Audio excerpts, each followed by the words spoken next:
إن الحمد لله نحمده ونستعينه ونستغفره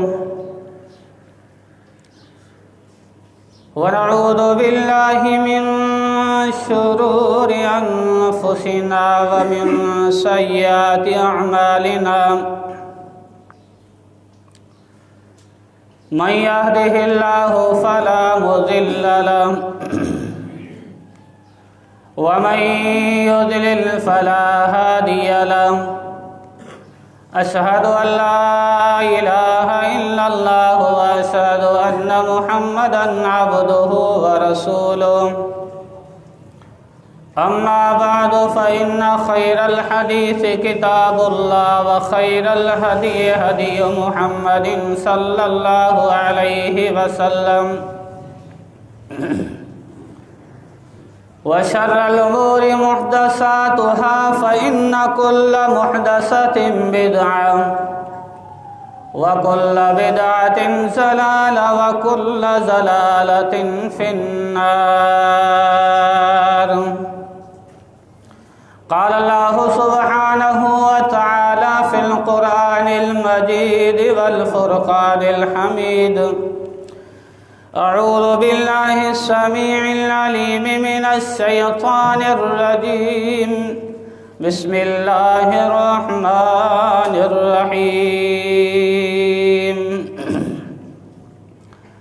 يا أيها الذين آمنوا اتقوا الله حق تقاته ولا تموتن إلا وأنتم مسلمون.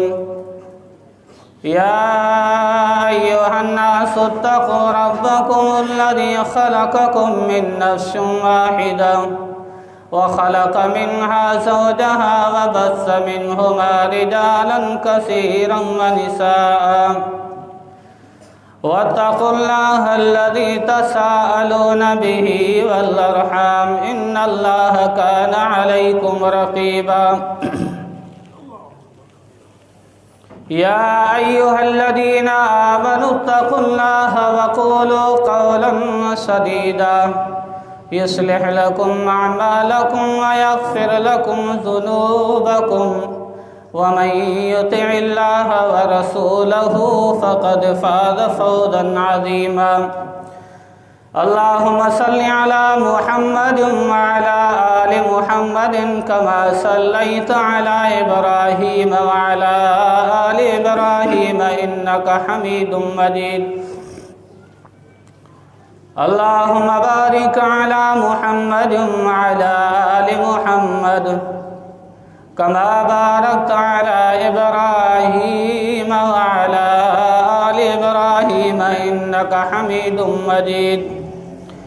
قال الله سبحانه وتعالى في مقام آخر: لئن أقمتم الصلاة وآتيتم الزكاة وآمنتم برسلي وعزرتموهم وأقرضتم الله قرضا حسنا لأكفرن عنكم سيئاتكم ولأدخلنكم جنات تجري من تحتها الأنهار فمن كفر بعد ذلك منكم فقد ضل عن سواء السبيل. رب اشرح لي صدري ويسر لي أمري واحلل عقدة من لساني يفقهوا قولي. رب زدني علما رب زدني علما.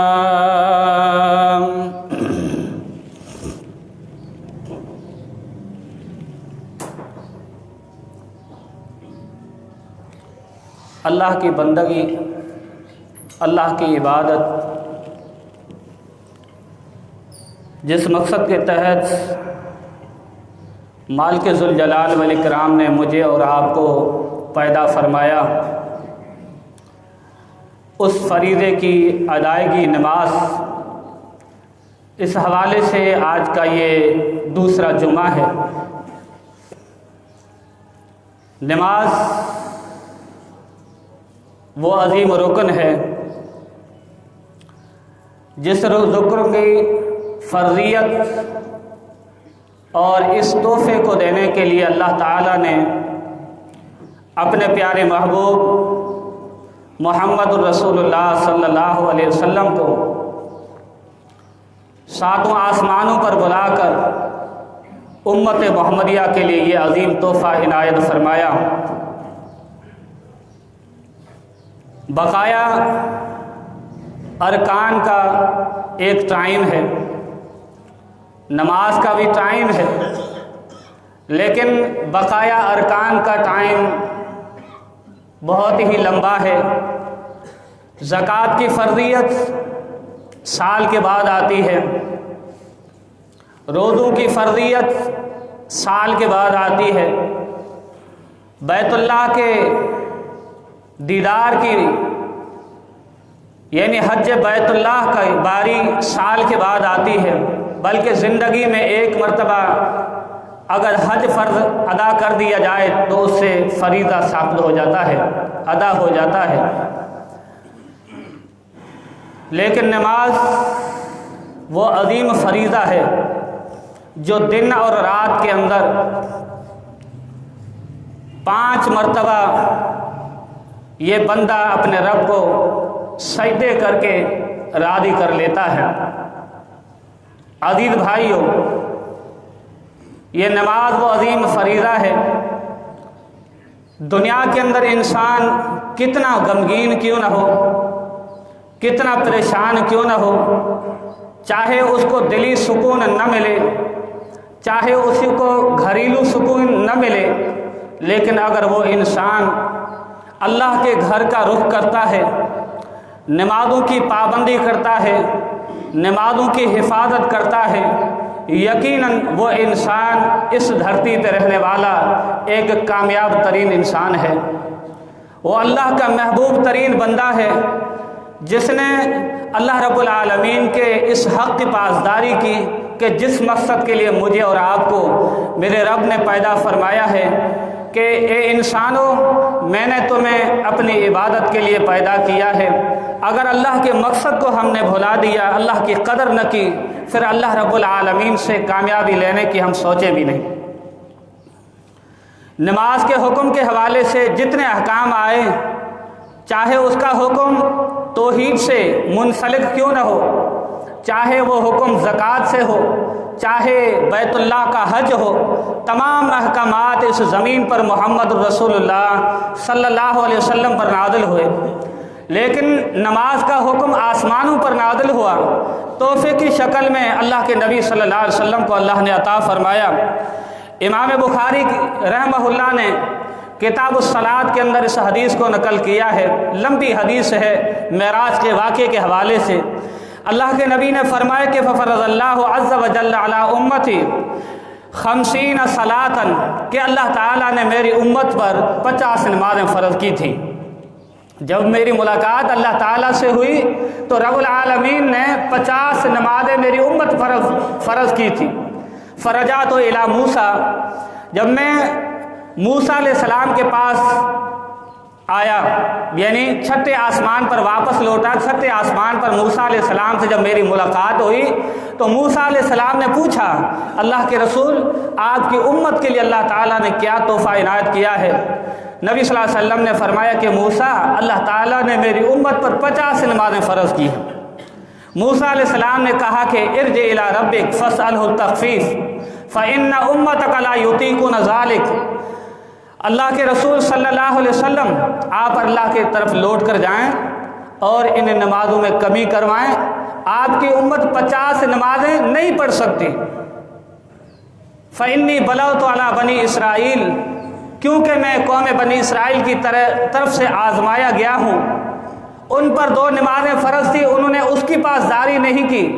اللہ کے رسول اللہ کی طرف لوٹ کر جائیں، اللہ کے نبی واپس لوٹتے ہیں، پھر تخفیف یعنی کمی کرواتے ہیں، 5 نمازیں کم ہوئی، آستے کم ہوتے پھر موسیٰ علیہ السلام پر آئے کے پاس آئے، پھر واپس گئے، یہ کم ہوتے ہوتے 5 نمازیں آ کے بچی، 5 نمازیں آ کر بچی۔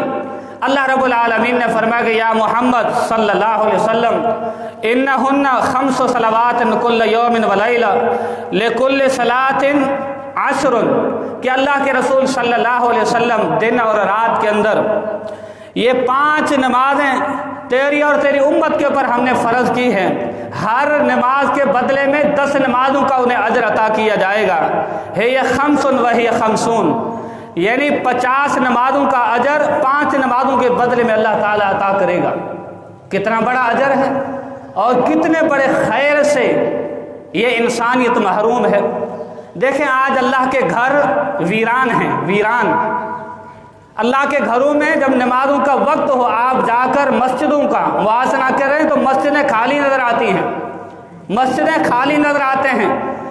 آپ مارکیٹوں کا چکر کریں لگائیں تو مارکیٹیں بھری ہوئی نظر آتی ہیں، غلط جگہوں ہوٹلوں پر بیٹھے ہوئے لوگوں کرسیاں ختم ہو جاتی ہیں، لوگ کھڑے رہتے ہیں، لیکن اللہ کے گھر ویران ہیں۔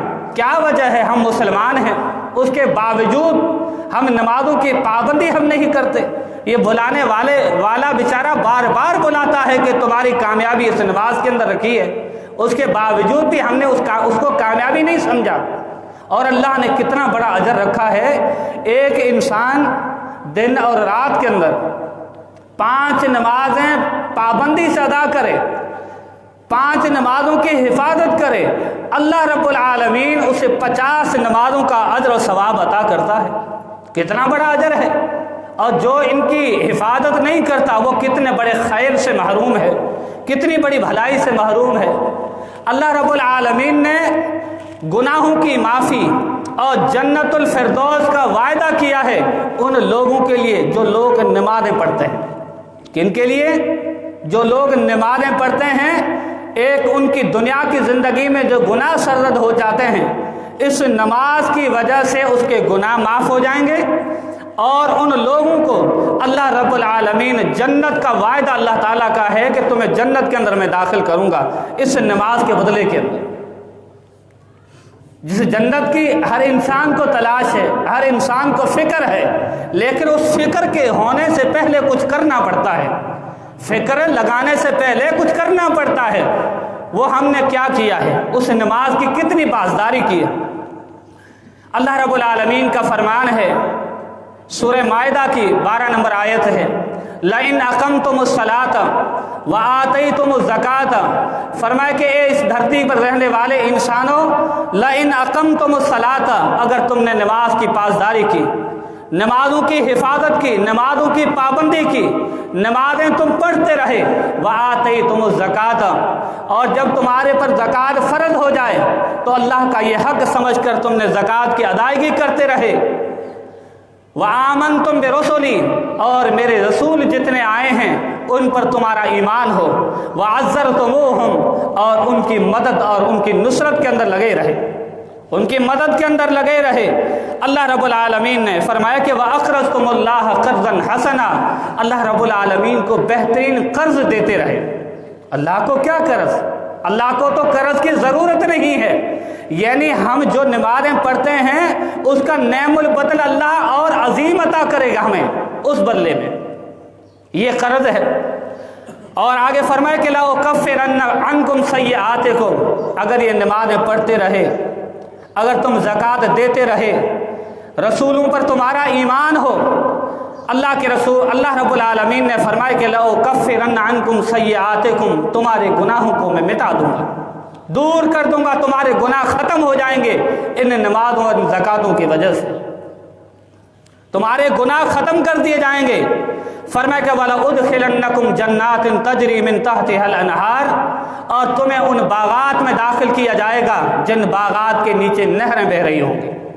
اگر ہم چاہتے ہیں کہ ہمیں جنت مل جائے تو ہمیں نمازی بننا ہوگا، نماز کی فکر کرنی ہوگی، نماز کی حفاظت کرنی ہوگی، نماز کی پابندی کرنی ہوگی۔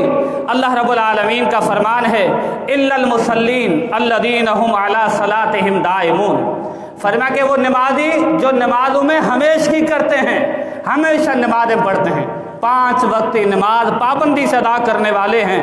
والذین هم علی صلاتہم یحافظون اولئک فی جنات مکرمون، انہیں عزت والی جنتوں کے اندر اللہ داخل کرے گا جو لوگ نمازوں کی حفاظت کرتے ہیں، جو نمازوں کو پابندی کے ساتھ پڑھتے ہیں، جو ہمیشہ نمازیں پڑھنے والے ہیں۔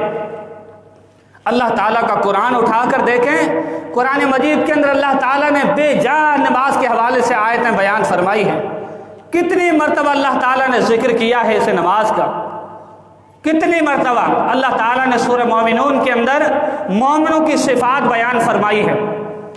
فرمایا کہ قد افلح المومنون الذین هم فی صلاتهم خاشعون والذین هم عن اللغو معرضون۔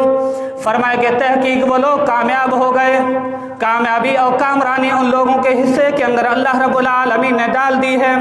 الذین هم فی صلاتهم خاشعون، جو اپنے نمازوں کے اندر خشوع کرنے والے ہیں، جو عاجزی اور انکساری کے ساتھ نماز پڑھتے ہیں۔ جب یہ لوگ نمازوں کے اندر کھڑے ہوتے ہیں تو ان کے دلوں کے اندر اللہ کا خوف ہوتا ہے، اللہ رب العالمین کا ڈر ہوتا ہے۔ یہ عاجزانہ انداز کے اندر اپنے رب کو یاد کرتے ہیں، کھڑے ہو کر اپنے رب العالمین کو یہ یاد کرنے والے ہیں۔ فرمائے کہ والذین هم عن اللغو معرضون، دوسری ان مومنوں کی صفت اللہ رب العالمین نے بیان فرمائی۔ فرمایا کہ دوسری ان کی صفت یہ ہے کہ یہ لوگ لغویات سے منہ موڑنے والے ہیں، لغویات سے منہ موڑنے والے ہیں، یعنی بیہودہ باتوں سے بچنے والے ہیں۔ بیہودہ باتیں، گالی دینا، لعنت کرنا، غلط الفاظ زبان سے نکالنا، کسی کی دل دکھانا، مومن انسان کو یہ بات زیبا ہی نہیں دیتی کہ وہ اپنی زبان کو برا بنا دے۔ فرمایا کہ والذین هم للزکاۃ فاعلون، جو ان پر زکوٰۃ ہم نے فرض کی ہے اس زکوٰۃ کو ادا کرنے والے۔ والذین هم لفروجہم حافظون، فرمایا کہ وہ لوگ جو اپنے شرمگاہوں کی حفاظت کرنے والے ہیں۔ اللہ تعالیٰ نے اس صورت کے اندر کئی مومنوں کی صفاتیں بیان کی ہیں، ہم صفتیں سنتے جائیں اور اپنا محاسبہ کرتے جائیں، اپنا محاسبہ کرتے جائیں۔ پہلی صفت مومن، اگر ہم چاہتے ہیں کہ ہم مومن بن جائیں اور اللہ تعالیٰ جنت الفردوس کا ہمیں وارث بنائے، تو سب سے پہلی صفت یہ ہے والذین هم فی صلاتہم خاشعون، اپنے نمازوں کے اندر عاجزی ہونی چاہیے، انکساری ہونی چاہیے، للہیت ہونی چاہیے، اللہ کا خوف ہونا چاہیے۔ پہلی صفت مومن کی یہ ہے وہ نماز پڑھنے والا ہوتا ہے۔ دوسری صفت یہ ہے کہ وہ لغویات سے منہ موڑنے والا ہوتا ہے۔ تیسری صفت یہ ہے وہ زکوٰۃ دینے والا ہوتا ہے۔ چوتھی صفت اللہ تعالیٰ نے بیان کی ہے کہ وہ شرمگاہوں کی حفاظت کرنے والے ہوتے ہیں۔ اور آگے فرمائے کہ اللہ جو پانچویں صفت یہ ہے والذین هم لاماناتہم وعہدہم راعون، وہ اپنے عہد جو انہوں نے وعدہ کیا ہوتا ہے اس کی بھی پاسداری کرنے والے ہوتے ہیں، اور جو امانتیں ان کے پاس رکھائی جائیں ان امانتوں کو بھی حق کے ساتھ ادا کرنے والے ہوتے ہیں۔ فرمایا کہ والذین هم علی صلاتہم یحافظون، یہ وہ لوگ ہیں جو نمازوں کی حفاظت کرنے والے ہیں۔ اولئک هم الوارثون الذین یرثون الفردوس هم فیہا خالدون۔ اللہ رب العالمین کا فرمان ہے یہ لوگ نمازوں کی حفاظت کرنے والے، یہ کون ہیں؟ نمازوں کی حفاظت کرنے والے ہیں، ان کو اللہ تعالیٰ جنت الفردوس کا وارث بنائے گا۔ کس کا؟ جنت الفردوس، جو سب سے جنت کا اعلیٰ مقام ہے، اس کا اللہ تعالیٰ ان لوگوں کا وارث بنائے گا جن کے اندر یہ صفات ہوں۔ اس صورت کے شروع کے اندر اللہ نے نماز کا ذکر کیا اور آخر کے اندر پھر نمازیوں کا ذکر کیا ہے۔ اس سے نماز کی عظمت اور اہمیت واضح ہوتی ہے۔ یہ ہمارے گناہوں کی معافی کا سبب ہے، یہ مومن بننے کا سبب ہے۔ اللہ کے نبی صلی اللہ علیہ وسلم کا فرمان ہے ارأیتم لو ان نہرا بباب احدکم یغتسل منہ، فرمایا کہ تمہارا کیا خیال ہے، مجھے بتاؤ۔ صحیح مسلم کی حدیث ہے، آپ نے گناہوں کی معافی کی مثال بیان فرمائی۔ آپ صلی اللہ علیہ وسلم نے فرمایا کہ تمہارے گھر کے سامنے ایک نہر بہتی ہو، ایک نہر بہتی ہو، ایک شخص اس نہر کے اندر دن اور رات کے اندر 5 مرتبہ نہائے، حل یبقى من درنہ شیء، اے صحابیوں مجھے بتاؤ کیا اس انسان کے جسم پر میل کچیل باقی رہے گی؟ اس کا جسم تو چمکتا ہوا نظر آئے گا۔ ایک انسان ہر روز جو نہاتا ہے وہ پاک صاف رہتا ہے، لیکن جو آدمی جو شخص دن اور رات کے اندر 5 مرتبہ نہائے اس کا جسم بالکل پاکیزہ اور پاک اور صاف رہے گا، کسی قسم کا میل اس کے جسم پر نہیں رہے گا۔ اللہ کے نبی صلی اللہ علیہ وسلم نے فرمایا کہ ذالک مثل صلوات الخمس یمحو اللہ بہ الخطایا، فرمایا کہ لوگوں، اے میرے صحابیوں، یہ مثال 5 وقتی نماز کی ہے۔ جو انسان 5 وقتی نماز پابندی سے ادا کرے گا، اس انسان کے گناہ اس طرح دھل جاتے ہیں جس طرح پانی کے ذریعے اس انسان کا جسم دھل جاتا ہے، اس طرح اس انسان کے گناہوں کی دھلائی ہو جاتی ہے۔ انسان کے گناہ جو ہے روحانی جو بیماریاں ہیں، ہم نے اپنے اندر کو پلید کر دیا ہے گناہ کر کے۔ انسان کتنے گناہ کرتا ہے، نیکیوں کے مقابلے میں گناہ زیادہ کرتا ہے۔ فرمایا کہ اس نماز کی برکات کی وجہ سے اللہ تعالیٰ اس کے گناہوں کو معاف کر دیتے ہیں۔ فرمایا الصلوات الخمس والجمعۃ الی الجمعہ، فرمایا کہ یہ 5 وقتی نماز ایک جمعے سے دوسرا جمعہ، ورمضان الی رمضان، ایک رمضان سے دوسرا رمضان، یہ نیکیاں جو ہیں ایک دوسرے کے درمیان کے ٹائم میں گناہوں کی معافی کا سبب ہے، گناہ معاف ہو جاتے ہیں۔ انسان جب یہ نماز ادا کرتا ہے تو اس انسان کے گناہ معاف ہوتے ہیں۔ کیا اجر ہے، کیا اجر ہے اس نماز کا، کیا کچھ اللہ تعالیٰ نے اجر رکھا ہے۔ اللہ کے نبی صلی اللہ علیہ وسلم نے فرمایا کہ جو آدمی اپنے، صحیح مسلم کی حدیث ہے، اپنے گھر سے وضو کرتا ہے اور گھر سے نکلتا ہے، مسجد آتا ہے اور نماز ادا کرتا ہے، اللہ کے نبی نے فرمایا کہ اس کی نماز اور اس کے وضو کی وجہ سے اللہ تعالیٰ اس کے گناہوں کو معاف کر دیتا ہے۔ اس کے وضو اور اس کی نماز کی وجہ سے اس کے گناہوں کو اللہ تعالیٰ معاف کر دیتا ہے۔ اس حوالے سے میں اصلاح چاہوں گا۔ دیکھیں، وضو، ہر مسجد کے اندر وضو کا انتظام ضرور ہوتا ہے، وضو کا انتظام ضرور ہوتا ہے، لیکن ہمیں کوشش کرنی چاہیے کہ اپنے گھر سے وضو کر کے آئیں۔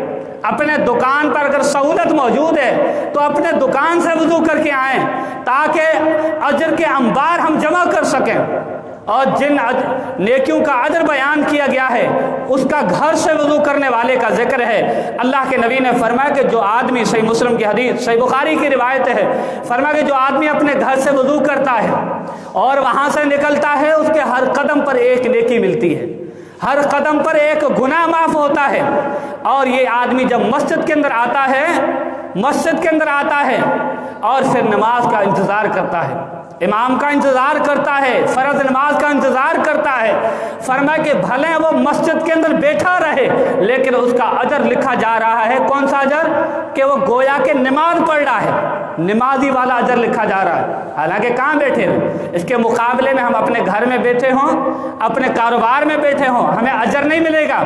اللہ کے گھر میں بیٹھنے میں بھی اللہ تعالیٰ نے اجر رکھا ہے، اور بیٹھنے کی نیت کچہری کی نہ ہو، باتوں کی نہ ہو، دنیاوی اور سیاسی باتیں نہ ہو، بلکہ بیٹھنے کا، مسجد کا پہلا مقصد یہ ہے اور آخری مقصد یہ ہے کہ نماز کی ادائیگی کے لیے بیٹھا جائے، نماز کی ادائیگی کے لیے بیٹھا جائے۔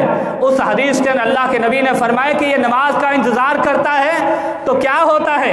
فرمایا کہ اللہ کے فرشتے آتے ہیں، اللہ کے فرشتے جن کے دامن کے اندر ایک بھی گناہ نہیں ہے، فرمایا کہ فرشتے آتے ہیں، اس انسان کے لیے دعائیں کرتے ہیں، اس نمازی کے لیے جو نماز کا انتظار کرتا ہے اس کے لیے دعائیں کرتے ہیں۔ کیا دعا ہوتی ہے؟ اللہم اغفر لہ، اللہ تیرے بندے جس نے گھر چھوڑا، گھر سے وضو کیا، تیرے گھر کے اندر آیا، فرض نماز کا انتظار کر رہا ہے، اللہ اس کے گناہوں کو معاف کر دے، اللہ اس کے گناہوں کو معاف کر دے۔ اللہم اغفر لہ۔ آگے دوسری دعا کرتے ہیں، اللہم ارحم ہو، اللہ اس بندے کے حال پہ رحم کر، اللہ گناہگار ہے، تیری رحمت کے لیے اس مسجد کے اندر آیا ہے، تیری رحمت کا متلاشی ہے، تلاش کرنے آیا ہے تیرے گھر کے اندر، تیری رضا کو تلاش کرنے آیا ہے، گناہوں کو معاف کرنے آیا ہے، اللہ اس بندے کے حال پر رحم فرما۔ کتنی قیمتی دعا ہے، کتنی قیمتی دعا ہے۔ اور تیسری دعا کرتے ہیں، اللہم تب علیہ، اللہ جو توبہ کر رہا ہے اللہ اس کی توبہ قبول فرما۔ ہم گناہ دعائیں کرتے ہیں، قبول نہیں ہوتی، ہماری دعاؤں کی قبولیت کے لیے فرشتے ہم سے دعا کرتے ہیں، ہمارے لیے کرتے ہیں، اور نمازی جو نماز کا انتظار کرتا ہے اس کے لیے فرشتے دعائیں کرتے ہیں۔ کتنا وہ انسان خوش نصیب ہے جو مسجد میں آیا ہے، فرض کا انتظار کر رہا ہے، خاموش بیٹھا ہوا ہے، ذکر اذکار کر رہا ہے، بیٹھا ہوا ہے مسجد کے اندر، اس کے لیے فرشتے دعائیں کر رہے ہیں، اللہ رحم فرما اس کے حال پر، اللہ اس کی توبہ قبول فرما، اللہ اس کی مغفرت فرما۔ کتنی قیمتی دعائیں ہیں، جو لوگ مسجد کے اندر نماز پڑھنے نہیں آتے وہ ان فرشتوں کی دعاؤں سے محروم ہو جاتے ہیں، محروم ہو جاتے ہیں۔ کتنا بڑا اجر اللہ تعالیٰ نے اس نمازی کے لیے رکھا ہے، اور فرمائے کہ تب تک یہ دعائیں کرتے رہتے ہیں جب تک یہ نمازی کسی نمازی کو تکلیف نہ پہنچائے۔ بڑے قیمتی الفاظ ہیں۔ بعض نمازی وہ ہیں جو نمازیں تو پڑھتے ہیں، نماز ختم ہوئی کسی کو تکلیف پہنچا دی، تکلیف پہنچائی تو اجر ضائع ہو گیا، اجر ضائع ہو گیا۔ فرمایا کہ دوسرا یہ ہے کہ جب تک بے وضو نہیں ہوتا، یعنی اس کا وضو ٹوٹ جاتا ہے تو پھر فرشتے دعائیں بند کرتے ہیں، تب تک اس کے لیے فرشتے دعائیں کرتے رہتے ہیں۔ کتنا بڑا اجر اللہ تعالیٰ نے رکھا ہے، بہت بڑا اجر ہے، بہت بڑا اجر ہے۔ اور فرشتوں کی دعائیں یقیناً اللہ تعالیٰ